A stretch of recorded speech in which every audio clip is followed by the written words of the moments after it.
What is up, my demons, on a Thursday night? We are continuing the spooky season series here on Reapers Underground, and I got some personal friends of mine on this evening. They've definitely been here on the Underground before, but now they have a new album out, and it's fucking amazing, and we're going to show you why. I got October Noir with me tonight. So this is what you're going to do because I fucking told you to. Share it out. Share it everywhere. If you don't, I'm going to find out and nope, not going to say that. Sorry, Facebook. Anyway, so share it out everywhere you possibly can. Anyone that is a fan of October Noir and this type of doom metal music, do it right now. And we're going to get into their current tour, album, and so much more debauchery. So let's hurry up and take a quick commercial break to our brothers at the Villain Arts Tattoo Conventions. Check that shit out.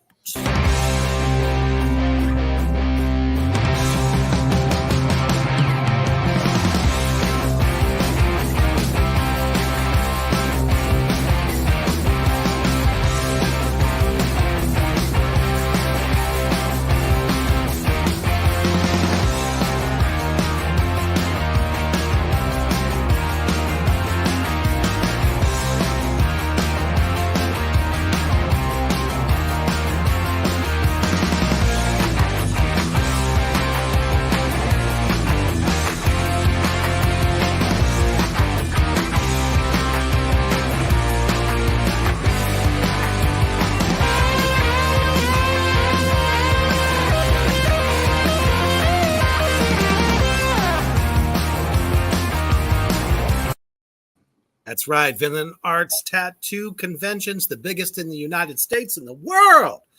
Not only just tattoos, but performance art and artists of all different kinds. When they come to your city, tell them Reaper sent you. Yeah. All right. Welcoming everybody out there in the comments section. Kyler, what's happening? Happy birthday, Kyler. Longtime listener and a big old fan of October Noir. Happy birthday, Kyler. Yeah.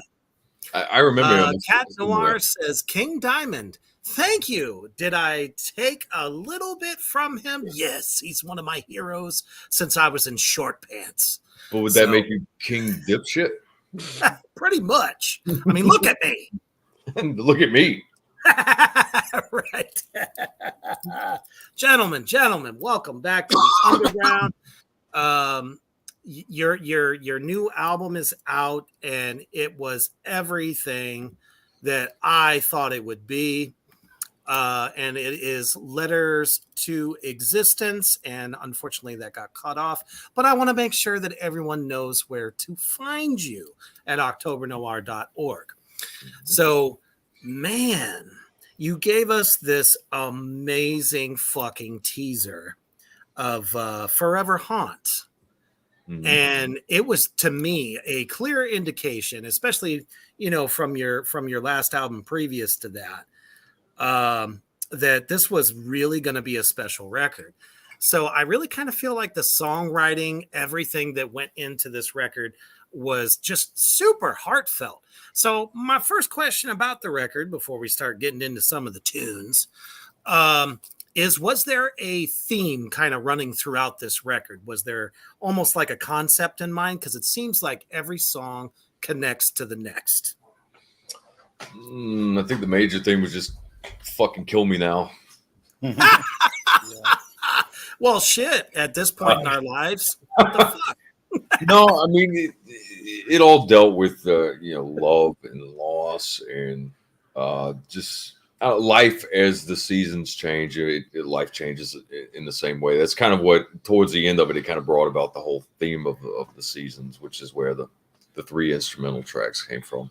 They just made sense. And those were some of my motherfucking favorites. Thank you. Yeah, I normally don't care too much about doing instrumentals, but I figured it was fitting.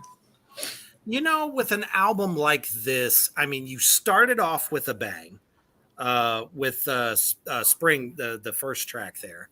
Mm-hmm. And it's just great. Very powerful, great way to kick off the record and then ending in a perfect fashion, almost on like a very gothic, somber note.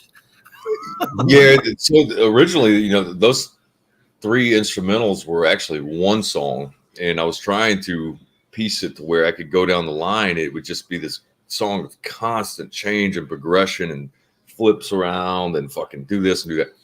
And it just, by the end of it, it was like, all right, it makes more sense. Let's just break it up and we'll put it in segments and we'll shorten some things and get it to 3 minutes. And it flows fucking flawlessly. Yeah. Zimmer Hale says, this guy, I think she meant to say, these guys you might be drinking. I'm just saying, these guys are incredible. She probably is drinking.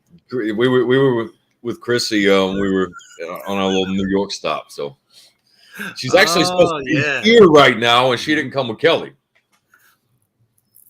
So everybody give a shit. Party pooper. Awesome. Yeah, and we'll definitely get to that whole New York trip because I got love for that little club you played there. I can't help it, but there's reasons for that, but we'll get there. And then into Endless Lonely. I could have seen that almost becoming a video. Do you guys have any plans for some more videos for the record? Yeah, we got 3 coming up, and Endless Lonely is one of them.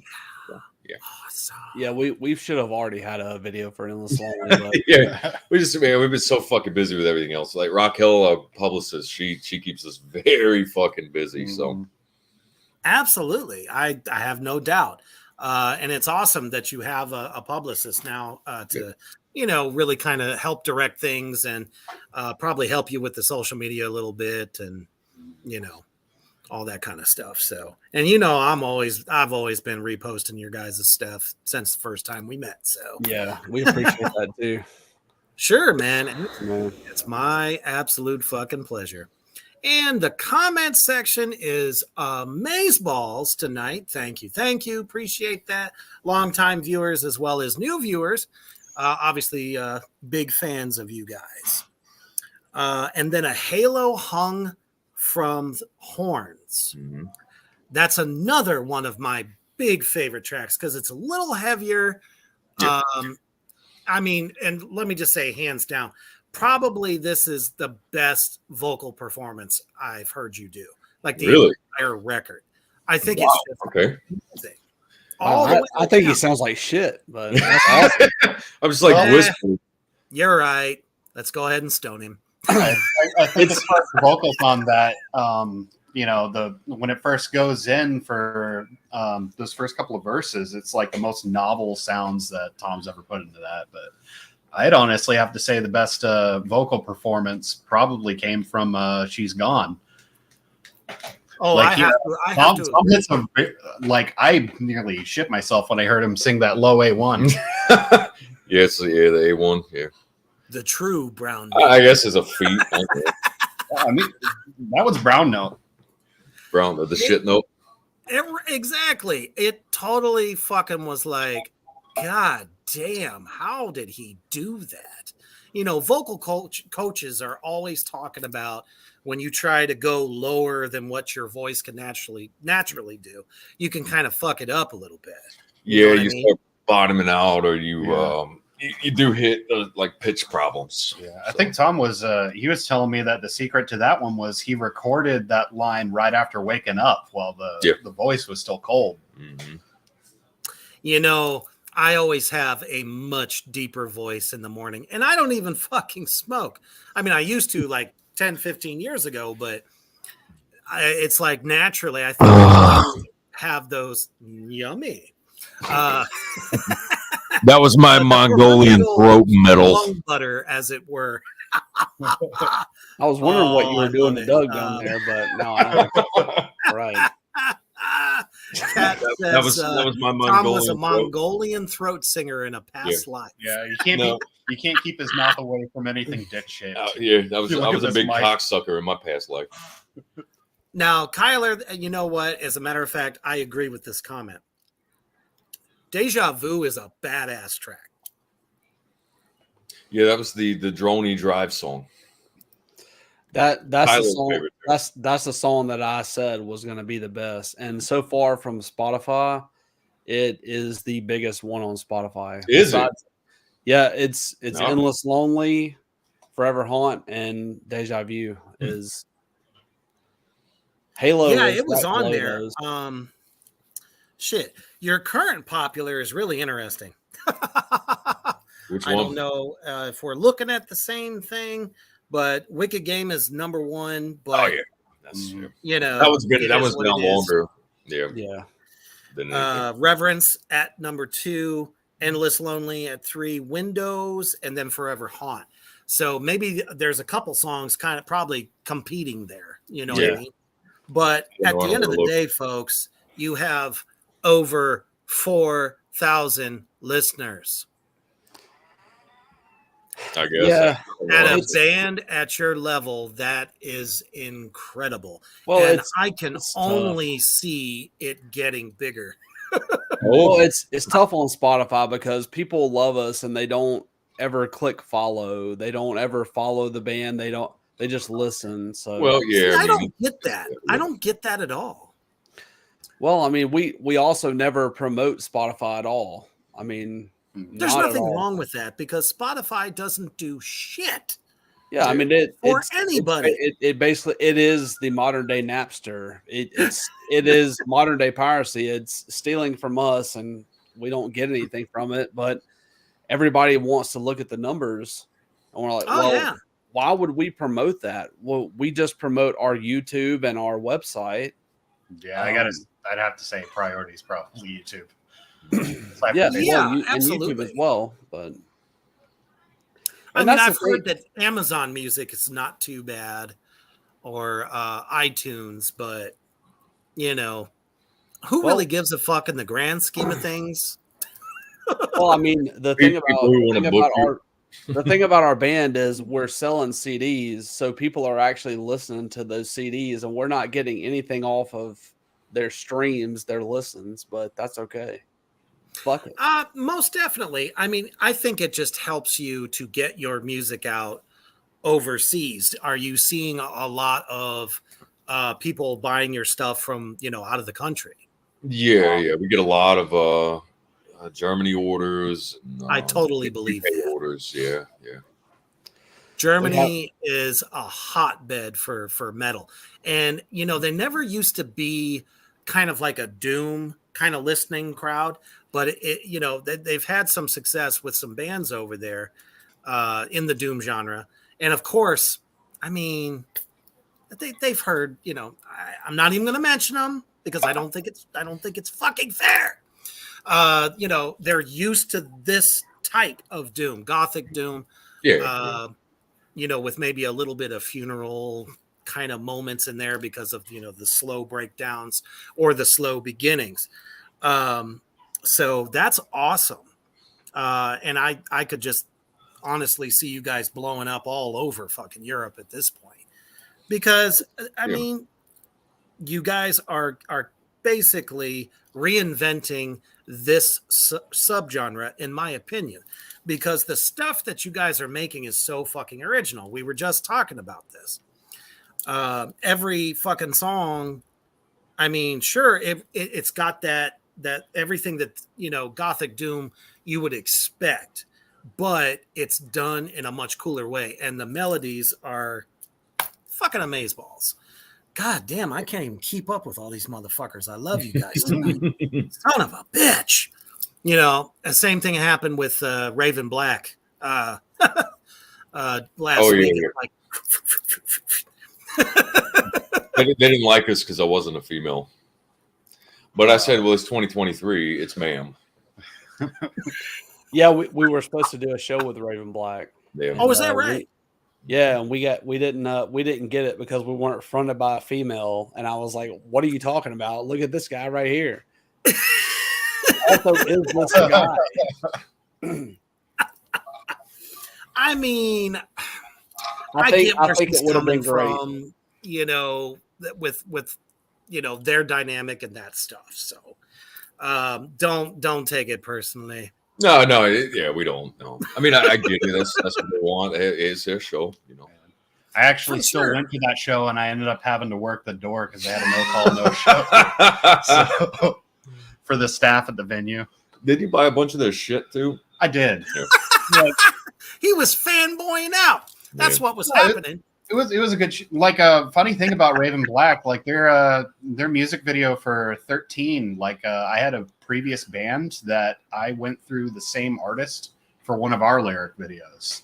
Nice. That's where I first heard about him, and I was like, I got to see him live eventually. So I still went out, you know, did the thing, supporting the local music scene with that, because the band that ended up picking up that show, they're good friends of mine. They're putting the work in, and they're getting good. So wanted to Absolutely. And that was one of the things that I was going to say about y'all is the fact that you are doing this on your own. Yeah, don't have anyone don't pulling worry. your fucking It's not that grandiose. So Yeah. You know what I mean? Maybe DIY we're bands. fucking stupid. yeah, we're gluttons for punishment. But why sell out to a fucking, you know, record company that's not got your best interest at heart? Well, I mean, yeah, we've been approached for Obviously. offers, but it's like, no, not gonna work. So We'll see after Halloween. we'll see. There may be something in the works, but Yeah. Okay, because that was one thing that I did see on your guys' Facebook. You were talking about some kind of an association with Corpse Paint Records. Yeah. yeah. Yeah. Who is handling I Am. Yep. Yeah. So Wow. so after Halloween, you may see some incredible photos on our Facebook. Yeah. I'm creaming myself already. Because I can only imagine. it may be possible. It might be possible that there may be a real come to Jesus awakening with the band. So Nothing wrong with that, man. I'm excited for y'all. Hey, we ripped you off. I forgot I was talking to a Satanist. Dude, don't even worry about that All shit. You know what I mean. I totally know. I got to give you some shit. Yeah, that wouldn't be me if I didn't. less on the Jesus. More on the comb. More on the come, apparently. I do love some Jesus, by the way, but you would never know. But I do. But yeah, there may be a big opportunity. So, dude, if it's like this, if I could see Johnny Kelly and motherfucking Kenny Hickey standing with you guys, I would be like, yes. I would too, even a day or two later. Yeah. Or maybe Just a month because. later or a year later. That's something that I would frame and put on in my living room. So I mean, at that point, that's a career defining moment. Not in the sense of popularity or any fucking thing like that. Just because it's like, shit. Well, I think the biggest thing for us is that it would put the haters to bed. Are you about to tell me you still got haters? Oh yeah. Oh, you always look. If you're not getting hate, you're not doing something right. So right, but I think that's the pivotal moment where the haters go, well, holy shit. Some of them will flip and be like, oh, these guys are fucking it. Oh yeah, we love them now too. Yeah, say it exactly. They're probably fucking listening to your shit right now. Who knows? You know, They seriously. It's fucking beyond me. It really is. There is nothing that you're not ripping anything off. I was about to say the keyboard work on this album is fucking prolific, man. Thank you. This is my first, well, not the first time I had keyboards in October Noir stuff, but it's my first time keyboardist role. And you do a fantastic job at that. Thank you. It's actually very technical, sometimes a little bit bordering on orchestral sounding, which is great. Yeah. It's like you're not just being spacey with it. Get on the interview. You know what I mean? And I'll call you when it's on. You heard? Sorry, go ahead.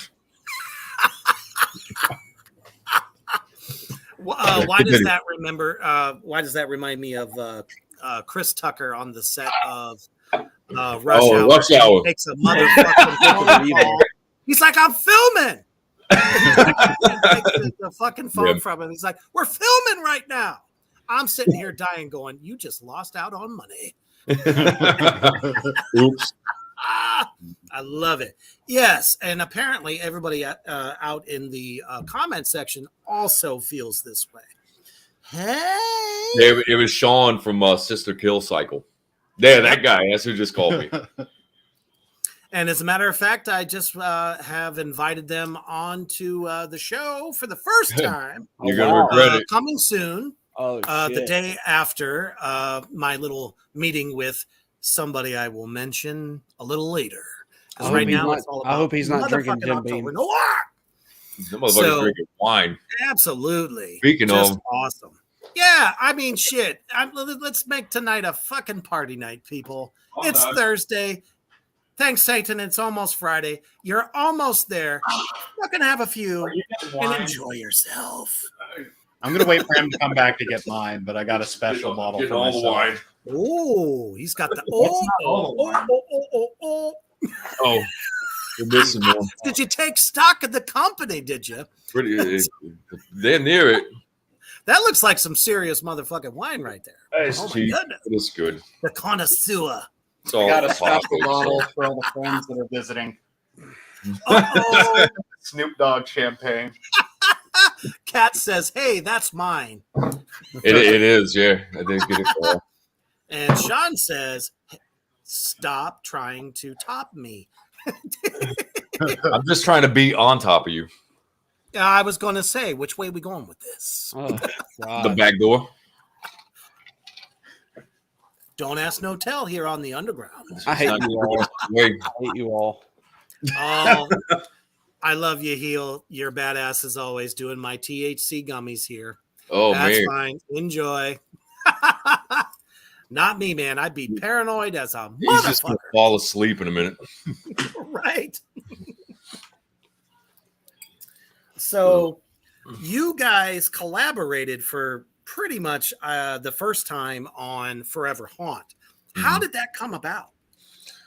We actually, a fan of ours said, "Hey, you need to do a song with Nadia. I'm going to get in touch with her." And yeah, she hit us up and we were like, all right, let's write something. So it actually fell in really smoothly. So I kind of came up with the melody and some of the lyrics, and then she took a verse for her lyrics, and yeah, just did pianos. It was almost an 8-minute song, but we cut it back to 6.5 or whatever it is. Shit, you could have took that shit to 12 minutes and people wouldn't have cared. Well, one of the problems that I run into is when people, so if we sell the CDs $10, $5, or $15, I want to fill it, the whole fucking thing. So you get 80 minutes out of the CD. So yeah, I think this one clocked in at like 1 hour and 16. So we were just shy of it. So it would have fit, but I think it would have been too much. We were trying to get more of like a radio kind of push. Yeah, so I get that. You pretty much you're safe if you're somewhere, 5-6 minutes. Mm-hmm. Sabbath got away with what, 8 minutes one time, maybe almost 10 minutes. It just depends. But yeah, if you're trying to get a little bit more attention, because let's face it, it's weird. The doom genre is weird. There's the extreme that likes a 45-minute song that never ends. Yeah, the problem. I mean, and there's nothing wrong with that, but the problem that I see bands when they really try to push for a longer song in writing, it just goes on and on. There's not a lot of change to it, so that's kind of like the formula you got to work with. You got to keep changing if you're going to make it long to keep it interesting. So they stay listening. I mean, most people look, they go, "Oh my god, this song's 15 minutes. What the fuck?" And then, they're like, "There better be some gold in there, or I'm not." Yeah, well, you just got to listen to it. And you go, "Oh wait, I mean, it didn't feel like 15 minutes." Unless it's Her Dark Embrace. Tom, another 20-minute song, bro. You know I got to get my kids. Yeah. I love it. Apparently, everyone is enjoying your shirt, Tom. It's now the talk of the town. He got it for me. Oh, shit. I wore it in Walmart earlier. Nice model like myself, I don't really see anything wrong with anything as long as they're a good person. I was hoping that because I was in Walmart earlier wearing it, so I was hoping, so I was hoping of all places you went to Wally World. Yeah, we were blasting MC Ghetto's like Wally World song. But I was hoping like a fat person was gonna get offended and say something to me, and I'd just be like, "Well, are you a hoe?" we know you're fat, but are you a hoe? Well, I mean, you go into Walmart, everyone's dead inside. They're not looking at. If you're just fat, I don't hate you. If you're a fat hoe. You know, why is that true? Literally, it seems like everyone that shops at Walmart is definitely dead inside. Yeah. For one reason or another. Just walking aimlessly. It's almost like an episode of The Walking Dead. It's a defense mechanism before walking in there. Yeah. You kind of got to you got to desensitize yourself before you accrue all this negative energy that just sucks. I feel that. But yeah, apparently it is the talk of the town. But getting back to the album. So yeah, Summer to Autumn, I thought was also just a fantastic song. So the interesting thing, which we have not mentioned ever yet, was the very opening to that song was written for Wayne at the Pirate Forge. We were trying to do him like a little theme song to help his channel or whatever he was doing, but he didn't want to use it. He didn't want to put any music on there. So I've been sitting on that for a few years. So I was like, well, let's fucking take it and reshape it. And we'll use that. I was sitting on that for like the intro to my radio show that I do, but it was too short and it didn't really. And what you hear there isn't what I had. So it was just a small segment. So I was like, I can't really use it. But what came from it was way better than the original. Yeah. So I mean, we had like the hurdy-gurdy in there, and then it was more like the one of my favorite instruments. Yeah. I love that. So that's like the chanting is more, and then it's like supposed to have the gang vocals of the guys like they're fucking rolling, So it's more of that pirate influence for it. But the funny part about it is when we were doing our pre-orders for the deluxe edition where you get the handwritten lyrics, the guy didn't fucking give his lyrics that he wanted. So I hit him up and I was like, hey, I need your lyrics so I can mail you shit out. And I'm still waiting on 3 that haven't submitted theirs, but they're about to get some bullshit. But this guy, how that works. Yeah, but he says, just give me Summer to Autumn. That sounds good. And I was like, all right. So on the lyrics, it just says more. And then, signed, Tom. Here you go. Well, at the end of the day, as long as he's happy. Oh, he was happy. Yeah, he was like, I would be the one idiot that fucking picked this song. I love it. Yeah, it was fun.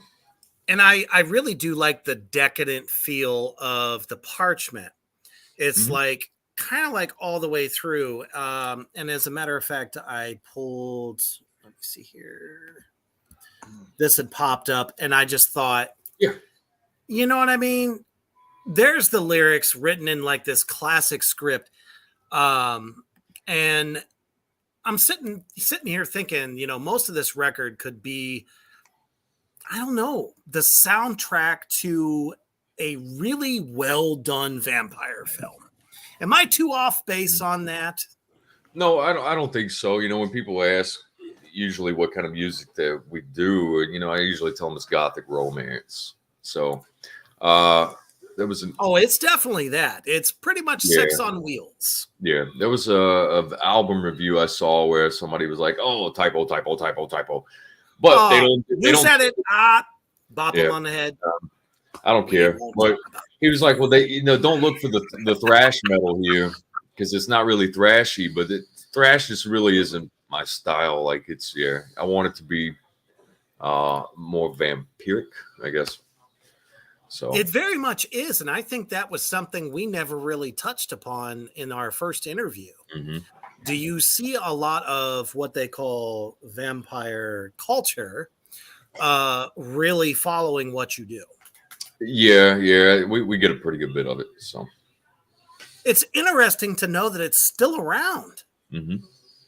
I think it'll always be around. But that's good to know. Yeah. You know, because like that whole, you know, heyday movement of like I said, you know, the vampire culture was really the tail end of the 90s, moving in, you know, a little bit into the 2000s. And then, well, Marilyn Manson happened and it was like, what the fuck happened? Yeah, but Manson wasn't really like vampire stuff. You know, it was. No, exactly. It's like everybody got away from that. Yeah, and was like into the Manson thing at the time. So I see what you're saying now. Yeah. So it's good to know that shit is still around. Yeah, it is. Well, I mean, like even Queen of the Damned, like that did a huge thing when Jonathan Davis did the soundtrack for it, which is incredible. It really is. That's by far one of my favorite movies of that particular genre. But then it was considered a new metal, you know, style of music or whatever. So. Which I hate that term. I would like to burn it. Because so much of new metal besides Korn sucked. It did. Like I fucking hate Limp Bizkit with a passion. I can't stand it. Fuck you. Fuck you. Fuck you. I love new metal. Dude, new metal was a renaissance in music, period. And even if you don't like what new metal was initially, it became so much more. So much happened from new metal. Fuck y'all. Well, I agree. No, I mean, but see, I liked like Static X and I liked Fear Factory and but Static X was lumped into new metal as well. I know, that's what I'm saying. I don't have a problem with new metal. I just have a problem with Limp Bizkit. Limp Bizkit's awesome, dude. Y'all can eat a dick. Y'all can eat. You just gotta listen to the instrumentals. I'm not a big fan of Fred Durst, but like those. I was gonna say, if you take Fred Durst out of that band, then you got something. Yeah, just listen to the instrumentals. Fred Durst was the band. Fuck Fred Durst. Look, my worst three fucking bands that I hate the most is Limp Bizkit, System of a Down, and fucking Red Hot Chili Peppers. Oh, I'm so glad somebody said it. If I have to hear Californication, 16 different songs done the same fucking way one more time, I'm gonna have to off myself. I gotta agree. I hate System of a Down and I hate Red Hot Chili Peppers, but Limp Bizkit did something good for music. Even I don't know. I love it. Korn goddamn coined the phrase for new metal, goddamn it. So that's all I'm concerned about. When their first album dropped, they did something that mattered. Yeah. In my opinion. Their first album is still their greatest album. And that's why they're still loved to this day. I don't know. That's the thing with Korn though. They've every album could be called their greatest album by any of their fans. So not for wait a minute now. Slipknot is not considered new metal, are they? No, they are. Yes, they are. They considered new metal. Classified as that? Yes, they are. They're in that new metal, dude. So is Deftones. Yeah, that I could kind of see, but not fucking Slipknot. Yeah, Slipknot is there. Yeah. Okay. I can it's all because of the time period. Everybody got lumped into a category. Even like labels suck. Like Linkin Park is considered new metal, and they're not new metal. If you No, they're not even close. But they were considered new metal because they had a couple of songs. It was the time period. It was the time period. All those bands got lumped into it. Oh my goodness! Thank you, Paul Lockwood. Slipknot is the most overrated metal band of all time. Yeah, I was never a big fan. You know, I'll tell you, I liked Stone Sour a lot more than I did Slipknot. That's because I don't know. For me, then this is just me. Anyone else, you can tell me to fuck off. That's fine. I'll take it. Fuck off. Slipknot's first 3 records were awesome. Mm-hmm. Beyond that, it's almost like the Metallica effect. It just gets lighter and lighter and more away from what they were doing. Well, now, Stone Sour, at least, they had substance. I did enjoy them. Because I had melody. Yep. But I'm a sucker for melody, so that's And it's evident in this record. There's melody all over it. Yeah, my goal is to capture the emotion of the song. So, you do that and then some, sir. And apparently, everyone out here agrees. I hope so. Because back to the drawing board. Honestly, I think if you put any kind of thrash element, anything carnivore style-esque, if you will, into what you're doing, it would make sense. Well, I mean, naturally it's easy, to do it that way. It just doesn't really turn me on. I mean, there's some stuff I could listen to, like because I don't listen to a lot of black metal either, but I fucking love Cradle of Filth. But Eric says clench for the win. Clench, yeah. That was a fun one. That was actually the second song that was written and recorded. Yeah. So, yeah. Oh, no. Okay. Okay. Let me address this just really super fast. Okay. I can understand you like Load and Reload as your favorite albums, and that's okay. But for those like myself, and of course now I'm dating myself, I'm 100 years old. Oh. I was there at the beginning of Metallica, and let me tell you, Load and Reload can't hold a candle to their first 4 records. Well, Black was my favorite from Metallica. Black album I was okay with because they really didn't sacrifice themselves that much. Yeah. Because and I always tell people this, if you go to the Injustice for All record, there were elements of the Black album, you could kind of see where they were going. Yeah. There was more groove. There was more straight ahead, not so fast, super chugga, all that stuff. Mm-hmm. Which actually I can say at this point, that's one of the things I love on this record that you guys have done is your chugga is still there. But it's done in a really groovy way. Yeah. Well, and it's not overdone either. Right. And I have to look at like the broad spectrum of everything that we have and go, okay, well, this song is doing this on drums or bass or guitar, whatever. And it's like, I don't want to repeat that. So you have to keep every song fresh with something new to add to it. So the album stays diverse. A lot of problems I see with bands is they do an album and it's just like the same kind of thing from song to song. So it's all kind of clumped together. So, yeah. Absolutely. And, most listeners nowadays have a hard time going from listening to the first track and go all the way through the record to the very last track. Yeah, yeah. We live in the era of the single, but what I can definitely say, especially to everybody out in Black Flame Land, this album is so worth listening from beginning to end. There's no track that you're just kind of like, you know what I mean? Every track is a new delight. Nothing sounds the same. All the way down to the guitar solos. Were you responsible for the guitar solos on these songs? Who? Me? No. Yeah, I think it was mostly Tom. Was it you? Yeah, I was since I was doing keyboards for most of it. I had some guitar parts that I contributed, and like Tourniquet started off from like a demo that I brought to the band. But great fucking song. As far as guitar stuff, it's actually kind of sparse for what I did for it. So a lot of it was Tom. Yeah, because the majority of the album was done when Trey came in, and I think he did like two guitar leads on a couple parts. And they were very good leads. But yeah, he's an idiot. Continue. And moving on, yes. But and that's another thing. You guys are able to reproduce this album live, whether you're a 4-piece or a 3-piece. Period. And there's nothing fucking wrong with that.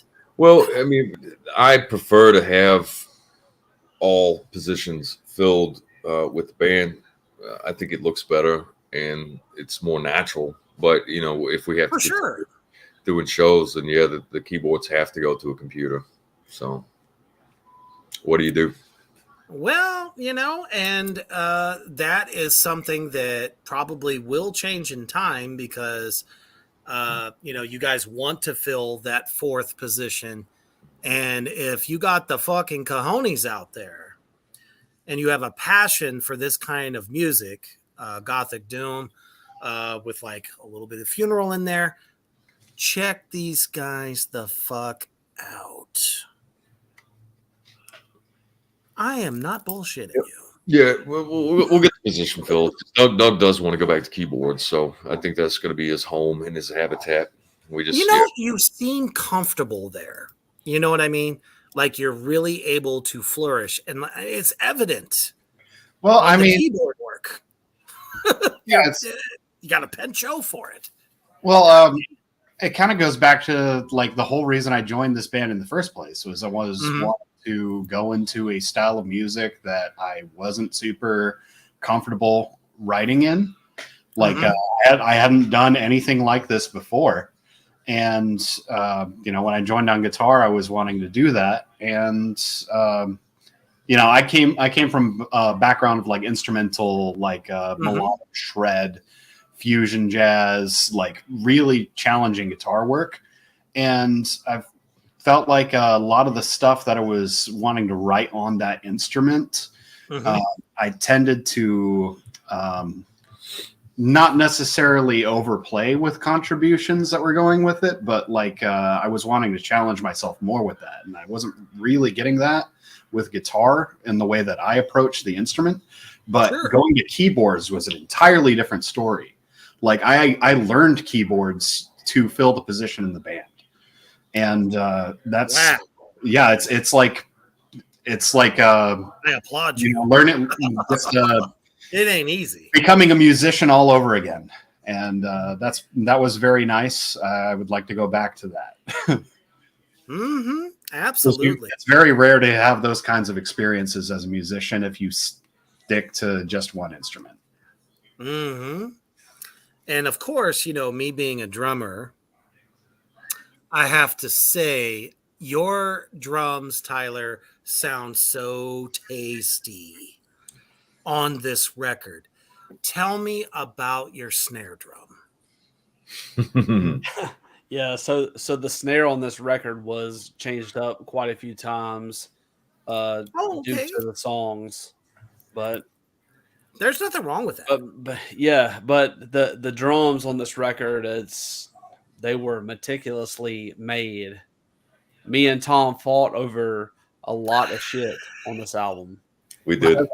Because I had a vision for this song or that song, and he didn't see it my way, and we had to come to conclusions a lot. But it was tough, but we got it. Well, I mean, it obviously has come across that, you know, me as a listener and as a musician, I mean, I'm very, very always like zoning in on the drum sound. Because I know how fucking, you know, I can be in a studio session and trying to strive for the best sound. And you really got it. Did you guys engineer this yourself, or did you guys have a producer? No, I did it. God damn it. Yeah. I don't think it's that great. I mean, a good producer could do a better job, but yeah, I mean, it's work with what I can work with. Well, you did a great job, sir. Thank you. Yeah. I don't know. The snare drum and definitely, your toms, everything. Tonally, so warm, and attack is there. You hear everything perfectly, and your cymbals are not overpowering everything. Yeah. And that's something that happens a lot in doom music. Yeah. Well, that was a big thing that he and I had both worked through because because I want the fucking crashing, the heavy, I want it overboard. But my work through was Tyler fucking do it this way. yeah. Period. Yeah, I wanted to there were a lot of times I wanted to crash and it ended up being on the ride. So well, be careful. It worked out. Yeah, and you got to be careful because when you start doing crash riding, it really fucking muds the sound out. So it's good for big, open things.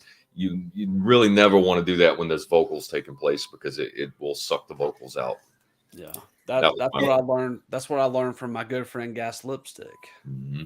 That Tom. See, he told you the same goddamn thing I've been telling you. Yeah, it's so true. And that's one of the things that I always loved about, Down's drummer and obviously Bill Ward of Black Sabbath. A lot of the times they wouldn't crash ride on a crash. They would do it on their ride cymbal because it was a lower tone. Yes. Because most of the time your crash is bright, it's brilliant, and it overshadows a lot of shit. It's all about headspace. You only have a certain amount of headspace to work with in audio. Yeah, but you're talking about like Jimmy Bower though. Jimmy Bower, he's got one crash and a ride. As a matter of fact, I am down to just one crash, my one ride, and then my China. That's it. There's a reason for that. The ride that I selected, I can crash it. Mm-hmm. And still get a great tone, and it gives another, like you said, like another headspace too. Yeah. So, and I don't do like a lot of writing on my China. I use it more for accent. Yep. It just depends. Really, what it's for. Yeah, because Tyler uses like a big ass fucking 24-inch ride. It's fuck, and when you're next to the kit live, huge. Yeah. Riding my eardrum. Yeah. I do, and I think I've got a crash cymbal. It's like a China and a crash, and I think I probably hit it 3 times a show. Yeah, it's an accent point for sure. Yeah, it definitely is. Nothing wrong with that. It's fucking effective. Paul says here, the drums in the back end of For Honor. Damn. Yeah, the kit actually swaps in the back end because the snare that was being used in the front end of that song was done specifically for the front end of the song, so it changes at the back end. So it's like turning your leads on. Really and off. Interesting. I love that. Mm. It almost gives it a facelift. Well, yeah, because I mean you're going from like this big '80s hair metal thing into this soft acoustic piece. So I was like, well, you don't pong, pong, pong. The whole fucking song, it'd be weird. And it sounded weird when it was initially like that. And I was like, well, let's change the snare. And to be honest, For Honor is the song that we worked on the longest. It really is. Yeah. Well, there's an A, B, and C side to it. So it was like one of the longest ones. And then that's a song that we probably put the most attention to. Nice. I mean, obviously, you took your time. A lot of bands, they write their songs, they get it out. They don't take enough time because they feel like, oh, we have to have something new out. We have to have something new out. It's like if you want your record, and I encountered this on Black Tar's second record. We took a lot longer with that one than we did our initial EP. It was like the EP, we had 6 great songs. Let's get them out. Boom. Let's introduce ourselves to the world. But when it comes to a full length, I think a lot of bands miss the mark. Like they don't really get that attention to detail. And there are so many nuances on this record that I'm glad it took you guys as long as it did to get it out. Well, would you say it was about a year? No. Well, yeah. I mean, we worked on it for over a year, but we always do like a 2-year span between each album because I don't want to be like the rest of the bands. They just want to shovel shit out there. They're so like, oh, this one didn't catch. Let's go to the next and the next and the next, and that's where we're into this whole realm of singles. You know, so drop this. Fuck that. I don't want to do any of that shit because an album to me is a world inside of there. You have a whole atmosphere that you create, and that's the importance. So fuck the rest of it. Absolutely. Yeah. I don't want to shovel shit out. Right. Absolutely. So what we're going to do right now, for all my viewers and as well as your devoted fans, because let's face it, you guys got excellent fucking fans. We do. We're going to, for everyone else, play a little bit of a clip here. If you haven't heard October Noir, what the fuck is wrong with you? No, I'm kidding. If you haven't heard them yet, we're going to play a quick clip from Forever Haunt. And judge for your fucking self because sheer fucking genius. Thank you. So let's pull that up real quick and we will get. There we go. Oh, that's the promo. Yep, there we go. YouTube. It's not a perfect NFL Sunday ticket. Watch all your favorite NFL teams out of markets. There we go.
All right, man. It's like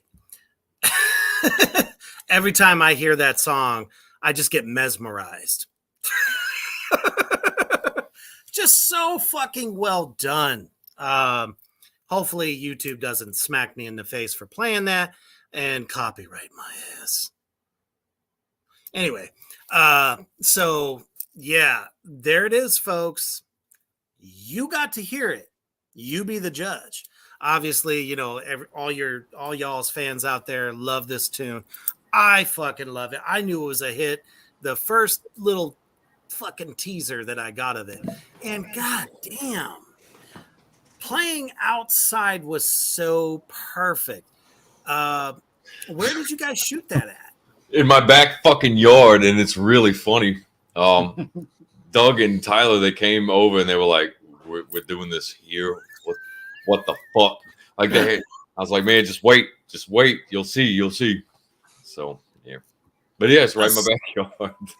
Yeah, I was super skeptical. I was like, this is gonna look bad. I mean, it was actually freezing cold in Florida that day. It was freezing cold.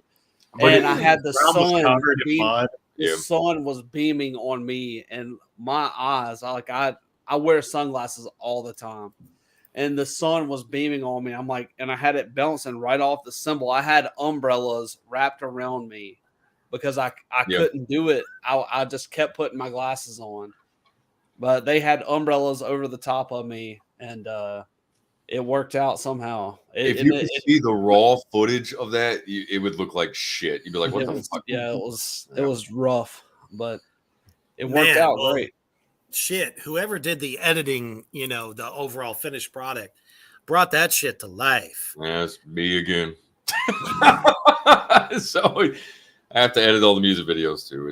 It's non-stop. It's non-stop. DIY bands, people, the wave of the fucking future. It's like if you can cut out the middleman, the cost, the overhead, all that shit, in the end, you have ultimate control over your music, and you don't have anyone dictating to you, and you don't have to shell a shit load of sheet out there to get it done. And that video to me, and I must say, obviously, the other video that you guys released recently for Reverence, which we'll talk a little bit about that. Better than most fucking, I don't know, any of the metal videos that are coming out as of late. That was shot on an iPhone. It was shot on an iPhone. Indeed. I believe I just creamed myself again. You shot that shit with a knife, man. That right there. Wow. Yep. See, and that's why I have Apple. Everybody always fucking shits on me for having. Well, I mean, even a Samsung phone's going to be good, but any of your newer phones today are good. They're good. So, this is great. Heel's comment to that, if I can get to it. There we go. Big eyeballs, like, really? Yeah, there are a lot of tricks to the trade, and I guess so. We know a few of them. So which is apparently badass. Kyler says, "Can't wait for you guys to come back to Virginia." Virginia. Why is it that I'm not surprised that everyone says that? So, and you guys have been on the road a little bit too as of late. Yep. So you just got done doing a couple shows in New York. And let me see here. What did I pull up from there? And one of them was like one of my favorite venues, not because it's elaborate and wonderful. It's definitely a place that I think Motorhead would have played and been happy there at the Lucky 13, which I don't know. Oh, baby. You cram about 50 people in there and you got a packed house. Well, shit. It's wrong small. With that? That venue's fucking awesome. Don't let him lie to you. That place is awesome. It is. I mean, it may be small, but what you get from there, sometimes you can't pull away from larger venues. No, and it was funny because we did that one, and then we had to go to Long Island for the big venue, which was probably sounded the best we've ever sounded in that place. They did a fucking phenomenal job with sound and getting us set up and prepped and taking care of us, and it was just, man, it was beautiful in there. 89 North. I still love Lucky 13. It felt so DIY. It like, man, the setting up my drums for that venue. You were about to shit your pants on the way up there, though. So Reaper, you're a drummer, right? So they said they had a house kit, right? Uh-huh. So I get there. Yeah. There's a kick drum and 2 toms and a floor tom, and that's it. That's their house kit. There's no cymbal stands. There's no nothing. There's no snare. Nope. So I had to beg and borrow to set up that kit. But all that work. My goodness. One of the other bands went and bought a hi-hat stand just to have the opening band. Car the Center. opening band went and bought a hi-hat stand. Yeah. This is DIY to the max. Mhm. But For me, I think the coolness of this place is it is completely decked out in metal. Yeah, it is. Yes. Yeah. It's posters From wall to wall, ceiling everywhere. to ceiling, and then of course you have the dancing girl. Yep. Now, it's weird because when you walk in, you got the bar on your right. That's where all the girl dancers are, and then the back door, straight back, is the venue space. So the girls actually don't come into the venue space; they stay at the bar. Nope. But I guarantee though, when you guys were playing, you were still having a packed room back there because of the great fucking music that you do. I mean, I was there on a bill with a bunch of doom bands, I want to say back in 2019. Oh, so you've played there before? Pre-COVID. You played there before then? Oh, yeah. That's why when I was having that conversation with you, I was all about it because I just thought it was the best little venue, you know, it was great. Play. It sounded huge in there, man. Yeah, and motherfucking loud. Oh, it's loud. Yeah, there's a fucking concrete hallway, you know, fucking all of that sound is down the line. I loved it. I loved the aesthetic. And the people were really nice, you know, especially being an out of town band. That's the one thing that I your noticed experience as well. Well, the guys were super nice to me because I was hitting up the drummers. I'm like, hey man, you know, we flew in.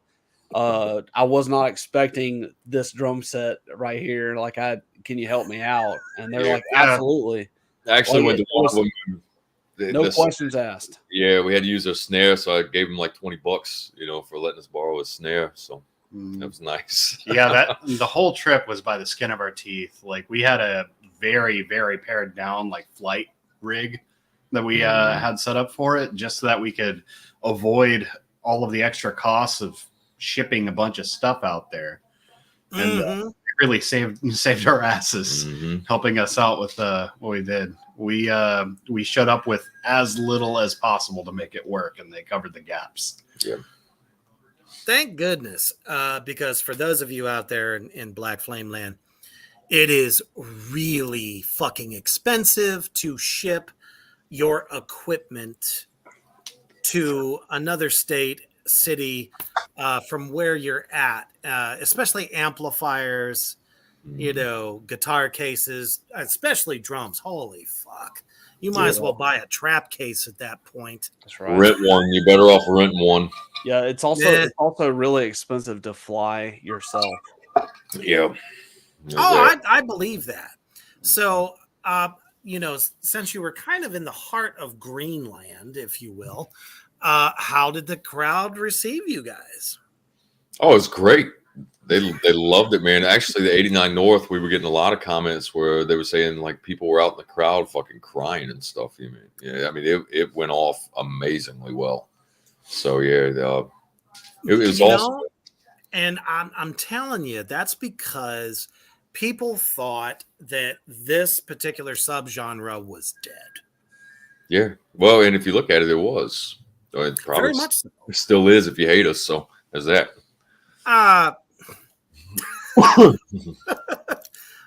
To anyone that is hating on what you're doing, yeah, that is all I have to say. It's not going to stop us. Like, I mean, who the fuck are you? So what are you doing? You're like, I don't care.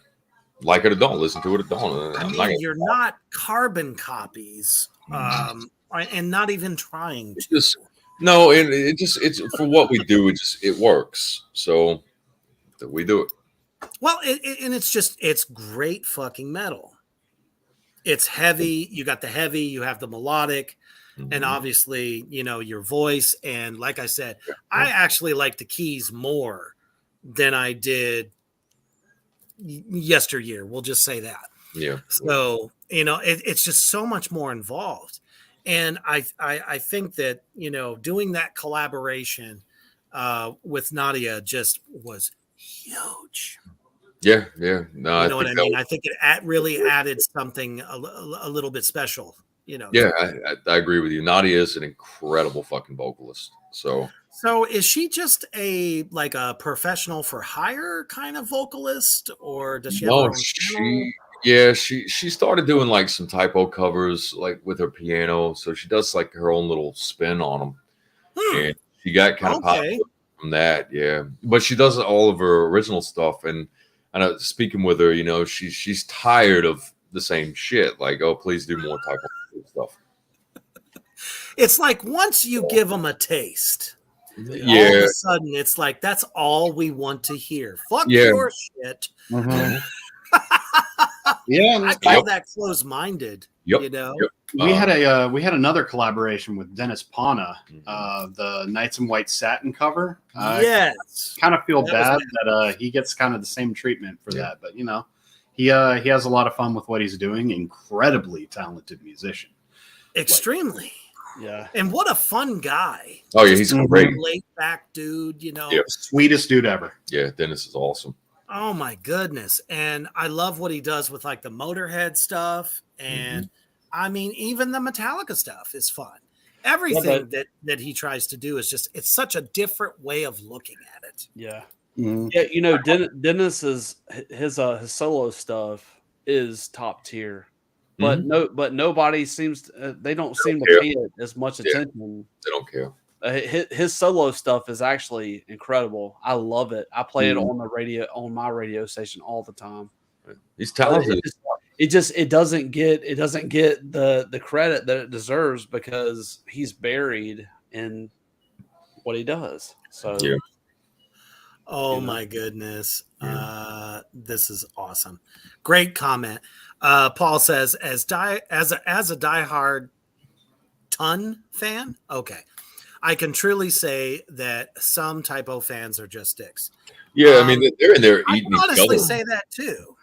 Yeah, they eat each other in the forum pages and stuff. Like they're assholes to each other. Like, I mean, majority of them live in their fucking basements, and well, and not it's contributing. like I tell Tom, man, typo negative is a sacred cow.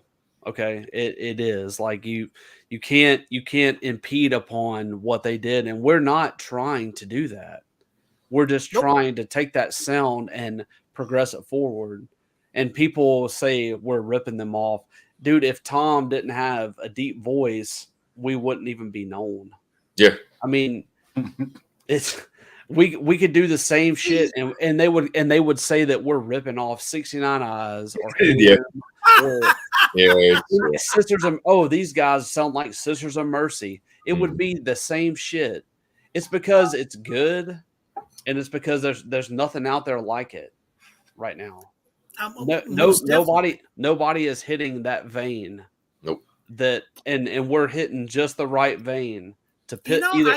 I think it either bands pisses out people there are off. afraid to tap into this part of the genre. Yeah, but it's just fucking music. Like, you don't have to listen to it. No, It's of that course simple. not. So, but what you guys are doing with this genre, and like I said, it was pretty much over back in those times because I don't want to refer too much and get people's thinking going crazy here. You guys are very fucking original. It's evident on this record, and every show you guys do, people absolutely love it. They're not chanting anyone else's name but yours. well, yeah. I mean, the whole point of this is to stand on its own. That's why, And it is. and we're not doing typo covers in the studio. We'll do them live just to give people For funsies. Yeah, but it's more of a respect thing for all of it. It's not, made to shit on that band or try and take that band. There's no replacing that band. We'll never do what that band did. But I don't know. People get offended very easily. I'm sure people get offended by me all the time. Yeah, I'm offended by you right now. Yeah. Just asking these typo negative questions, I'm offended. I didn't. I'm just You getting brought it it was my fault. I'll take blame. So you have a customized bass. Have you been able to use this live, like on your recent shows? Well, I've been running the custom bass for a while. That I run every time. It's the only one I run. But I've had another one in production for about over 2 years now, and it's just now getting painted. So wow, yeah, I'm very upset, and that's what it is.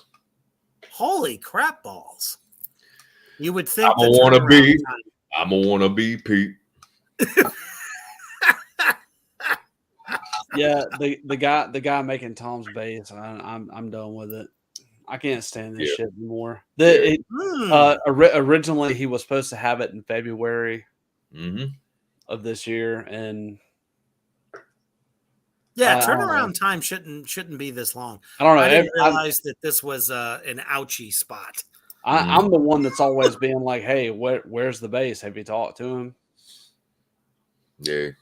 Tom's actually a lot nicer than he seems, because he's like, I'm trying to give him, I'm trying to do. Oh, he said this, he said that. I'm trying to give him. Well, look, I just want everybody to know right now, I'm a racist, a homophobe, a transphobe, a child abuser, a pedophile, and a woman abuser. So, if you want my phone number, please call me. Just so you know, out there in Black Land, he's absolutely joking. Yeah, absolutely. That says, beat me up, Daddy. What's that? My kitty cat. Sean says, Nazi. That's right, we're Nazis. Oh, yeah. We're all Nazis. Yeah, Sean's our brother in that. Yes.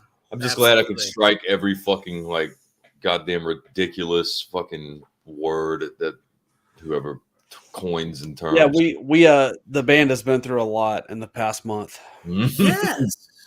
Absolutely. So that's why we're here, letting off some steam and celebrating this magnus opus that you have.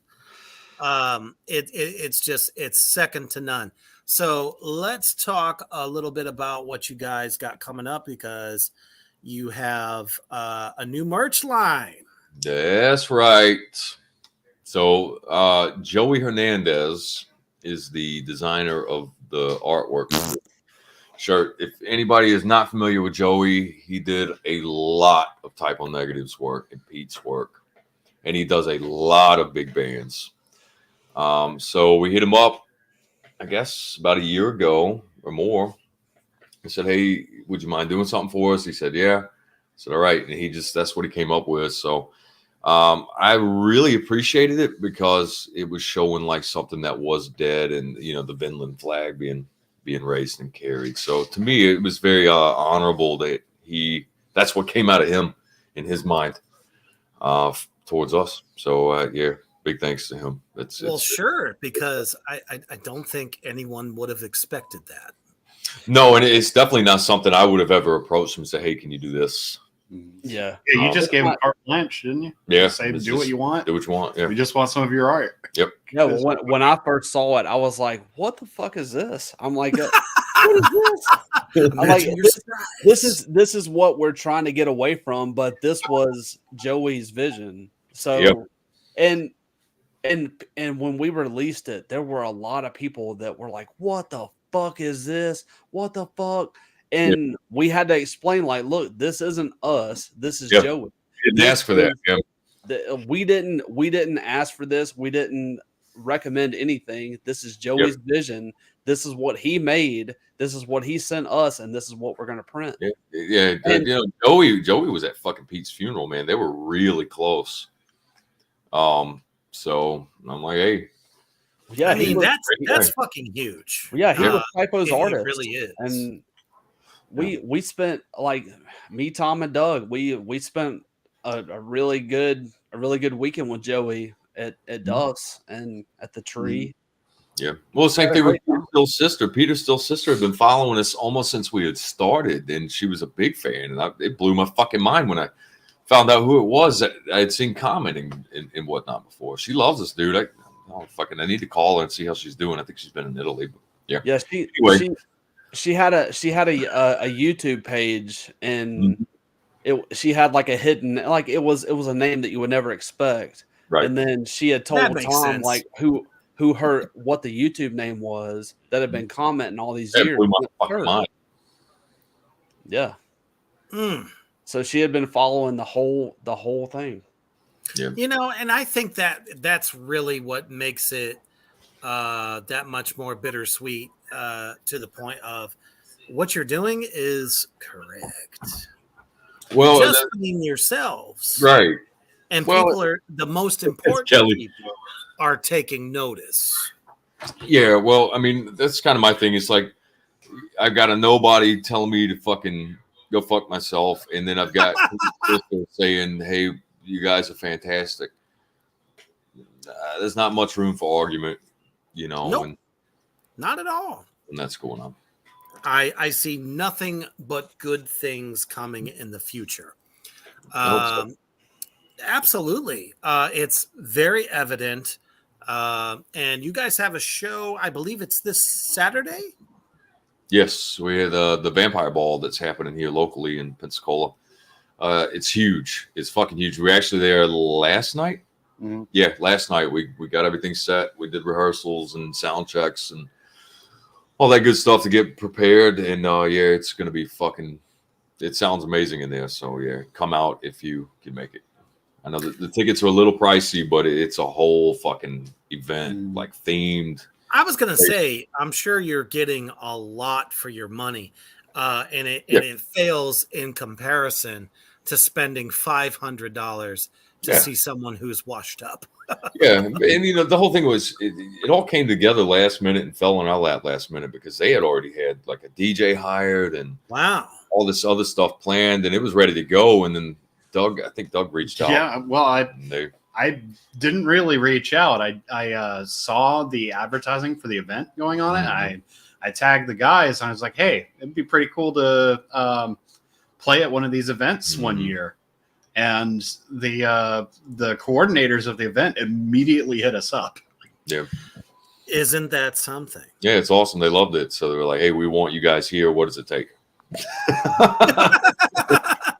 You're like, fuck you, pay me. Yep. pretty much. And that's fine. Dealed. There ain't nothing wrong with that. Yeah. No, it's good, man. So yeah, we're really looking forward to that one. So we'll probably be dressed up. Another thing we're doing is we're actually going to bring out a full audio video production team. So we're going to record right off the board, do everything. So we'll probably end up putting together like this little DVD. I smell a DVD. Yeah. Jinx. Yeah. Yep. So hell yeah. Yeah. Ain't nothing better than that. Yeah. I think it'd be cool to do something like that. So I know they want to do like a live video interview. And then, they're going to be filming all kinds of shit that's happening at the ball. So we'll just do this big package with it. That's fucking phenomenal. Yeah. And one of the things that I was going to suggest is you guys should probably also look into the realm of the horror conventions. Yeah. Those and like the cons or whatever, just any of the cons, I wouldn't mind getting into. I think that'd be good for us. But yeah. I mean, if you're like looking for, some other ways to kind of, streamline your stuff, I think that would work out really good because a lot of the cons, across the U.S., because I mean they're popping up in every major city everywhere, whether it's Days of the Dead or CreepyCon or this or that. Mm-hmm. I'm sure that your guys' music would definitely be a big draw for their after parties. And yeah, and I don't mind doing it. So yeah, it's just, it all comes down to money. Yeah, it all comes down to money. So they'll pay. I'm a whore. Trust me. I mean, if they're willing to get Ice Nine Kills, for their nominal fee, I'm sure. Wow. Okay. Yeah. No problem. Yeah. Damn. Especially there's wait, you guys are doing the Dark Force Fest, right? Yes, in April. Yep. Which is fucking fucking what a great fucking start. Yeah. It's gonna be huge, man. That one is really fucking cool. We're playing a damn festival with Stabbing Westward. Like, are you kidding me? Yep. Like, that's my shit right there. I'm There's gonna a few bands that are well fuck known. out. Yeah. Nobody gets starstruck but me. I'm gonna freak. Yeah, you do. I'm just like everybody's. I love it. Human. I love it, man. Tom's like, no, I have a rub. No, I don't. I don't get starstruck. I really don't, because to me they're just people like anybody else. You know, I just try to treat them. You know, and that's how I felt when I've interviewed guys like David Howard Thornton of Terrifier, Eerie Vaughn. I'm just like, I'm not going to be that guy. I'm going to talk to you like I've known you for 20 years. Yeah. You know what I mean? That must be nice though, because when dude, nice for you fuckers. What's really funny is when we did a show in Mobile when I first met Tyler, and I think I was carrying equipment or doing something, but I was walking by him, and he was just like, Tom, and I was like, hey, how's it going, man? And started talking to him, and he just kind of stopped, and he was really quiet, and he was like, man, I'm just sorry, I'm just kind of starstruck right now. I was like, well, just fucking speak. Say something. Come on. Yeah. And now he's in the band. Yeah. Now he fucking hates me. But see, the thing is like, You're Tom such a slave driver, Tom. But I saw Tom. Okay, I saw what he did and the music, and I was like, well, this is where I want to be. So when I meet the guys from Stabbing Westward, all I'm gonna think is the music that's changed my life in a lot of ways. So it's hard to distinguish the person from the music that has touched me throughout the years. So now I'm always touching you. Yeah, true. Yeah, but careful, Tyler might touch them. No touching. Maybe some hugs. Maybe some tears. But I give hugs as reach arounds. But that is true. That's called courtesy. That is true with even people that meet us, though. Sometimes it's like, it's hard to distinguish the music from actually seeing the people that made it. Mm-hmm. And it's never been weird, but there's always a second of pause, which is pretty endearing and pretty awesome. Yeah. Absolutely. I mean, your fans are definitely, devoted. Has anyone ever just burst into tears when they met you? Yes. When we opened, I can only imagine.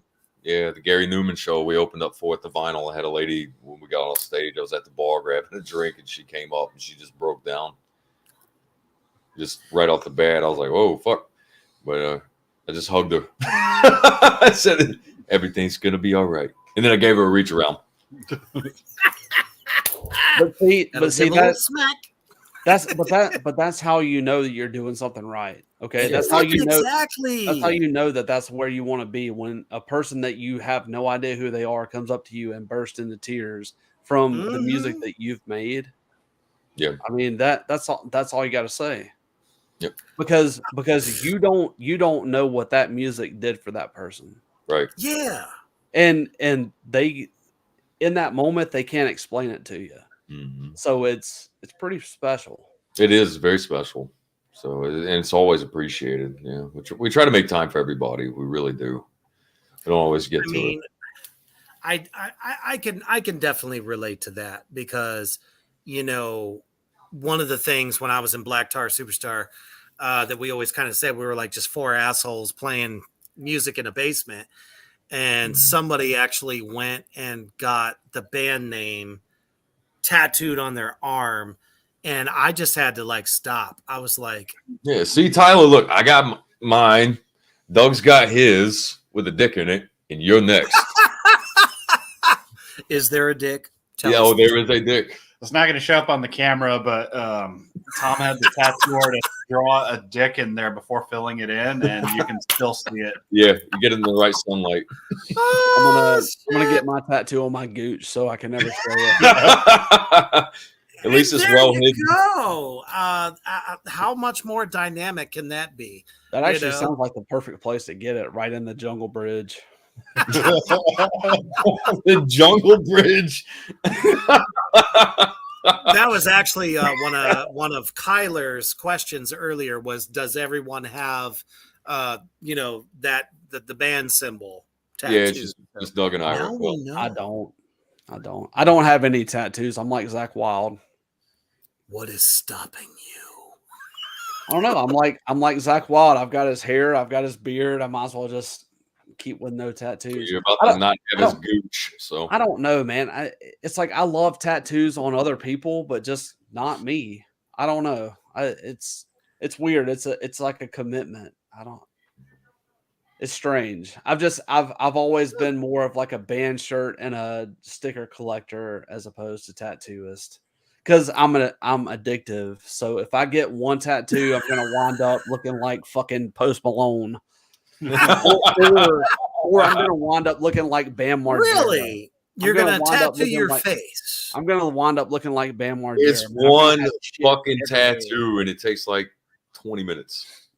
Especially something that small. Yeah, but I'm an addictive person, so if I get Well, if one, you're gonna put it on your gooch, it'll take even less time. I mean, are you addicted Not much to there. Cocoa Krispies? no. Go Crispers. Go Crispers. Maybe someday. Maybe someday. we will see Tyler with the symbol. I think it would be great. Maybe someday. Kat says she regrets all her tattoos. So Kat says she regrets all of her tattoos. Well, I do have, an option for you. They can always be covered up. Yeah, she's got a really badass, like Shelob spider tattoo along her hand. Well, what's wrong with that? I think that's awesome. No. Kat says she's working on it. Cover that shit up with something brand new. I'm telling you, you'll feel like a new woman. I'm gonna get her the tattoo "Yes, Daddy" on her lower back. There you go. Well,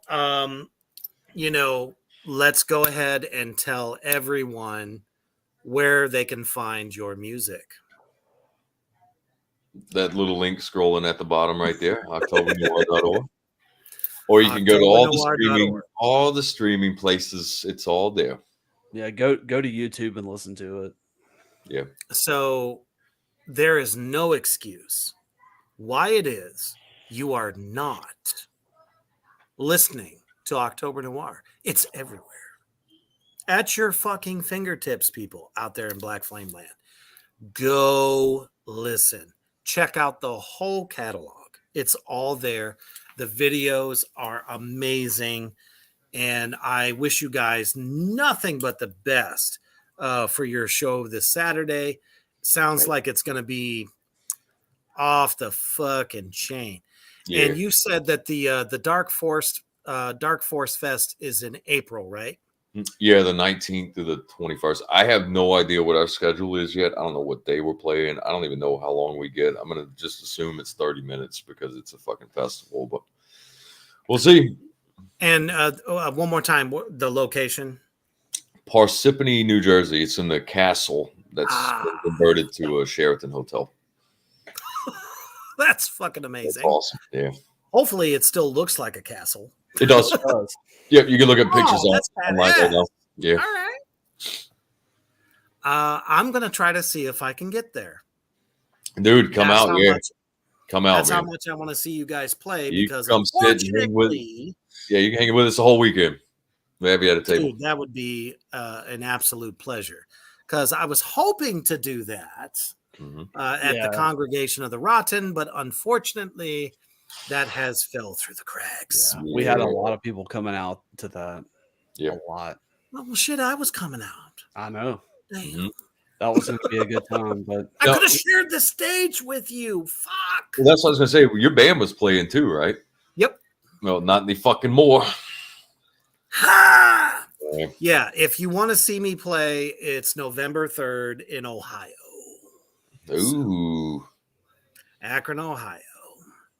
We will probably get some more dates after that, but it was supposed to be a doubleheader that weekend. So, one day I'm sure we will. Yeah, we should do some stuff in Ohio with you. That would actually be awesome. Are you playing at the Vortex? No. I played there one time. Don't want to play there. No, you don't. I played there. No, you fucking don't. I did play there before. I am so sorry. Yeah, me too. but I have the live recording of that set that we did. Do you? Yeah. What's wrong with the Vortex? Tell me the backstory. What's the backstory? The backstory of what? The Vortex. What's wrong with the Vortex? Yeah, tell me what's wrong with it. I played there. It was fine. It was a little podunk, but really? Because pretty much if you're not a rap act, you're not going to draw a crowd. Gotcha. Especially if you're out of town. So is this where we become October Negro? Well, we're done here. I don't even know. Seriously. What is Spanish for black? It's not French anymore. It's just not a very good venue. There are better ones. And the one that I would always recommend is in Youngstown. And it's a venue called the West Side Bowl. It is a ginormous place to play. The lighting system, the sound, everything is just badass. So if you do go to Ohio, I would definitely recommend that venue. And there's some really good ones also in Columbus. Yeah. So I would definitely check that out. All right. Well, we have come to apparently, literally. One more time. Yeah. There we go. There it is. Yeah, we've reached the end of the internet tonight. Thank you. I just said a Spanish word. What's wrong with you people? So we have finally come to the end. And for all the new fans that you've picked up tonight, and definitely all of the fans that you have made tonight, as well as the fans that showed up for you, what do you want to leave them with?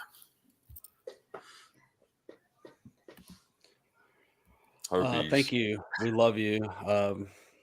You're awesome. Thanks for supporting us. And go buy our new album. Please support us. Please buy our product. The shameless plug is always, rough to do. But for real, folks, if there's no you, there is no them. And obviously, it's very apparent that you like them. So get the pre-ordered shirt, buy the new album, check them out on all streaming platforms. So as you are preparing for the last day of the work week, and you have visions of Tom, Doug, and Tyler, straddling you in your sleep, you must always remember, stay heavy. Oops. And my computer fucking sucks. You gotta love it.